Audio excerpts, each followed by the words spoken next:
মুখ থেকে আমরা শুনবো যে নামাজের কিভাবে মন আমাদের থাকে, নামাজের মধ্যে আমরা স্থির থাকতে পারি। এই চার রকমের কথা কোরআনে কারিমের বিভিন্ন জায়গায় জায়গায় আল্লাহ বলেছেন। নামাজের ব্যাপারে আমাদের এই চার ব্যাপারে আমাদের কি হইতে হবে? যত্নবান হইতে হবে। ইনশাআল্লাহ যত্নবান হব তো আমরা প্রত্যেকেই যত্নবান হব। তো আল্লাহ পাক রব্বুল আলামিন এই কোরআনে কারিমের যে সূরা আনকাবুতের 45 নম্বর আয়াতে কারিমা পড়লাম, লাস্টের দিকে আল্লাহ তাআলা বলতেছেন ওয়ালা যিকরুল্লাহি আকবার। আল্লাহ তাআলার বিধান নামাজটা সবচেয়ে বড়। জিকির মানে নামাজ। ইদা নুদিয়া লিস-সালাতি মিন ইয়াউমিল জুমআ ফাসআউ ইলা যিকরিল্লাহ।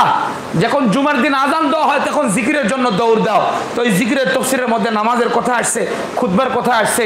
তো এই জিকির মানে নামাজ। ওয়ালা যিকরুল্লাহি আকবার, আল্লাহর জিকির সবচেয়ে বড়।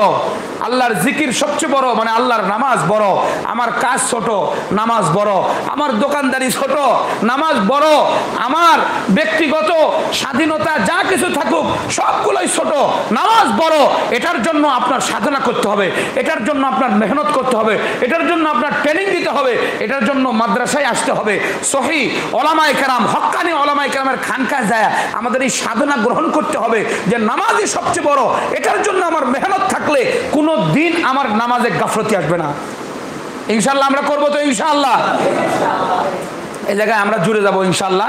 এই নামাজের প্রশিক্ষণ নিয়ে এই মসজিদে নামাজে বিভিন্ন জায়গায় হয়, এই জন্য আমরা জুড়বো ইনশাআল্লাহ। হক্কানি ফিররা আসেন, এই ধরনের প্রশিক্ষণ দেন, সেখানে আমরা জুড়বো।